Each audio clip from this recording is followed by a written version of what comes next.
Ito na yung pinaka-final repair ko mga kardinero ni UV Plastic. Kasi nga hindi siya fit nung unang inano natin dahil nung halos inabutan tayo ng ulan. Kaya minadelay ko. Tsaka nakinula ko ng pag-ipit na kahoy. Kaya ito nakikita nyo. Hindi siya, ayan o, galaw-galaw. Hindi katulad yung nauna. Ito talagang naka, ano siya eh. Yan, init na no. First day kasi ng day-off ko. Yun na nyo, nakaangat pa yung pang-ipit oh. Kaya ngayon final, ito may kulubot pa oh. Kaya ipa-final ko ngayon. Kaya sobrang init mga kardinero. Sobrang init, grabe. Sobrang init mga kardinero. Pero kailangan natin to. Kasi nga malalaki na yung pula kong litos. Kailangan na natin i-transplant to mamaya hapon para i-permanent na natin. Kaya itong mga naka-stack ng tuna box dito mga kardinero, ilalabas ko muna to. Baka tamaan pa. Sayang, diba? Sayang, ilalabas muna natin mga kardinero para hindi tamaan, baka hindi taas.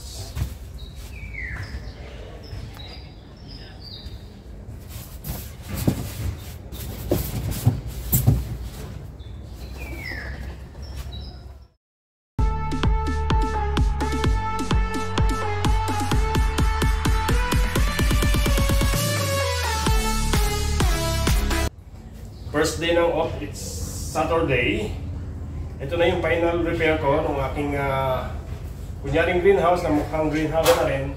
Kasi nga, medyo kulubot yung nito, yung UV plastic pagkabit ko dahil minadali ko ito nung nakaraan dahil nga abutan ako ng ulan. Kaya ito na yung final repair ko, kasi makikita nyo yan, mga kulubot-kulubot yung iba. Kaya ngayon, nakabili na ako ng additional na pang-ipit. Tapos ako, PVC ang ipit ng kaya PVC, hindi fit, kailangan ganito. Diba? Tingnan, pangabang mga kardinero, yun yung attire ko. Ito ngayon yung attire na inyong mukhang panday kasi mukhang greenhouse, parang greenhouse, kunyaring greenhouse at mukhang panday. Ito, mayroon akong nakagawang sabitan ng martilyo, yung kawakan ng yung 8 liters na tubig. Ito yung UV plastic kasi nga napakuan na yung iba. Ito, nakalagay dito yung UV plastic. Ito yung pag-repair natin sa mga napakuan natin para walang tagas. Ito yung pamputol ng pangsungkit ng pako, panggupit. Meron tayong flat screw pang ano sa yung inipit nating PVC. Diba? Mukhang na yan. Pangsungkitin muna natin. Yan o. Para hindi masira yung anong lodi natin. Katawag natin masungkit, tawag isa ating papaw. Nalagyan natin ng tawag dito UV tape. Yan o.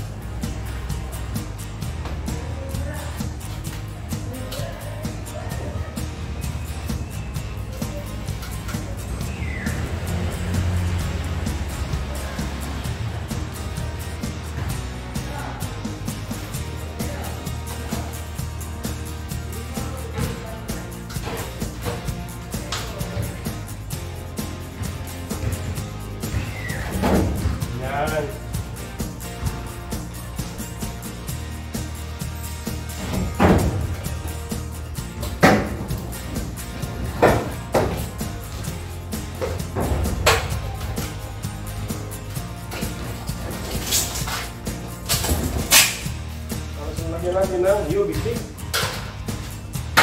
Tinatanggalan ang pako.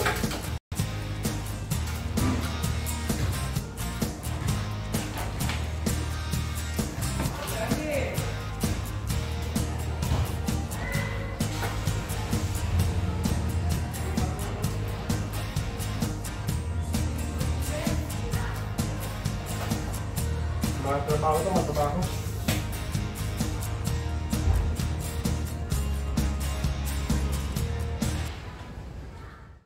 Ito mga kardinero, kukuha ako ng konting clips paano ko pagtanggal at pagkatanggal ko ng pako, diretso ko agad yung nilalagyan na ano ng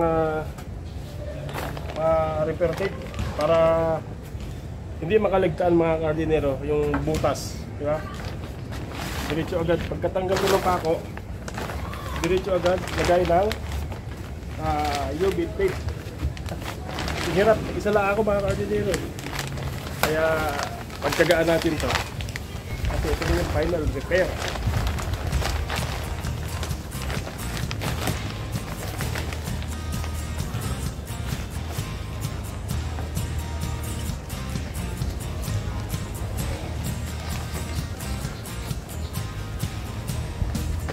Final repair to mga kardinero. Ito yung tip ko sa nakabali.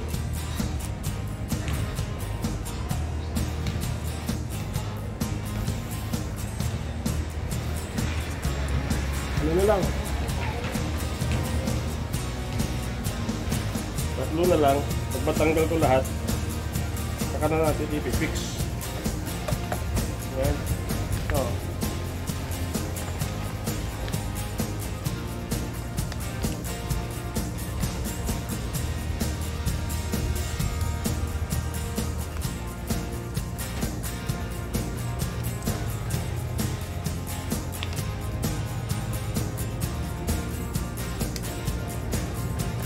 Diretso na, mga ka-hardinero. Pagka tungkol lang pa ako, diretso, repair. Diba? Para hindi natin makaligtaan.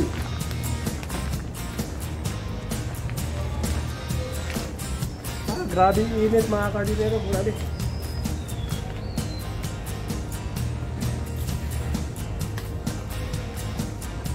Ano lang naman, maliit na naman yung butas. Kasi puro na image yung pako na ginamit ko eh. Kaya bali yung ganito kalapad, dalawa, una maliit, tapos yung sa dulo, kalapad lang.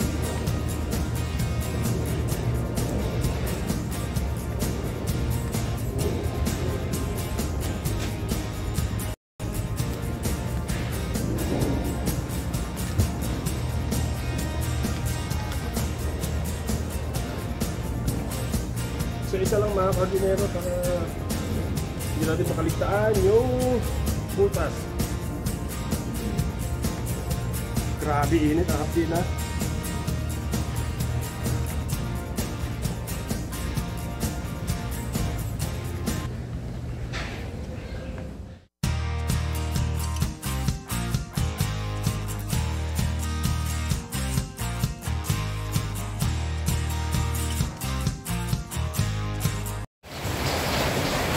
Mga ka-ordinero, takbo ako, biglang bumuhos ang ulan.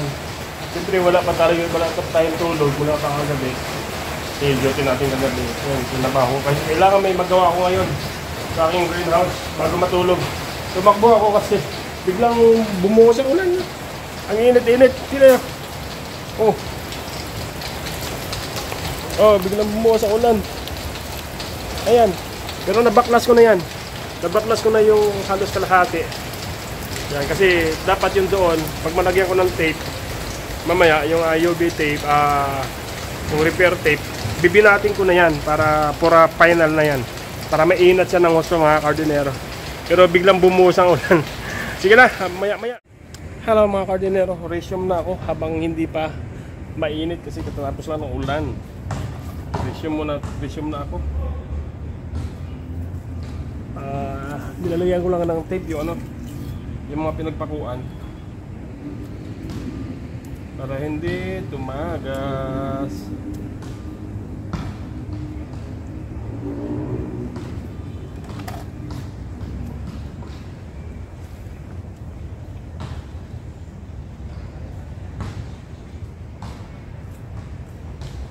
Kasi bumuhos yung ulan.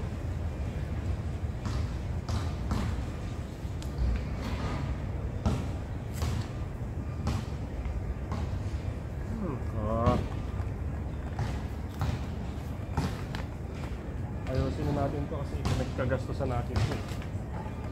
Dapat maayos.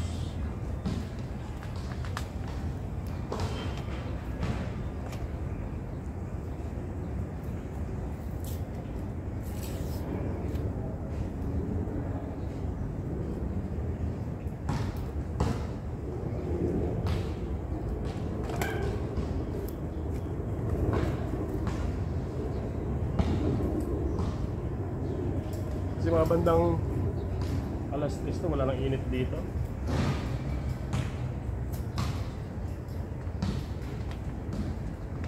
Kasi pag baka sinimulan ko mamayang hapon pa, baka hindi ko matapos. Kaya sinimulan ko maaga pa. Diba? Para okay ang alright.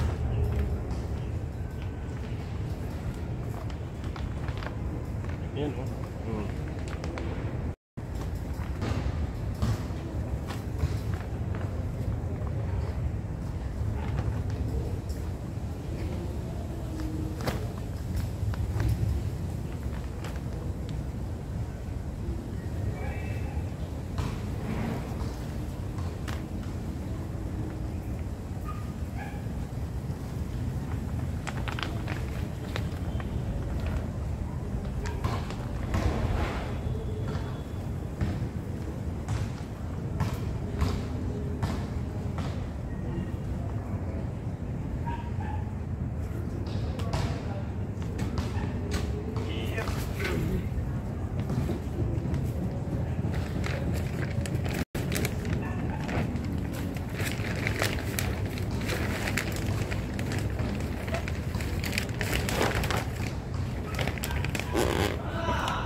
Ayos na to mga kardinero, matatapos natin to ngayon. Ito lang, ito na yung huli nating lalagyan ng tape. Hello mga kardinero, it's 4:30 na mula kanina ang pag-out ko ng 6 o'clock hanggang ngayon wala pa akong tulog kasi nga gusto ko matapos na ito. Hindi ko nga alam kasi parang mas maganda pa yung una ko nang hindi ko pinailan. Pero okay lang yan. At least wala na yung tatagas yan dyan kasi nilagyan ko na ng tape. Ayan o. Oh. Nakalaylay na yung pinakadulo para hindi siya magbabacuum sa gitna. Ayan o. Dulo nakalaylay yan para tatapon lang yan dyan. Diba mga kardinero? Ibabalik ko na yung mga tuna box mga kardinero. Grabe. Oh, tama ito mamaya. Dire-diretso tulog ko. Diba? Para maganda yung tulog. Tinapos ko muna. Hindi na ako nakapag-video kung paano ko ginawa kasi mag-isa lang ako dahil umuulan. Panakaw-nakaw lang. Mag-isa lang ako. Ayaw kong disturbuhan sa bahay. Kawawa naman sobrang init kasi. Sige na mga kardinero. Bye-bye.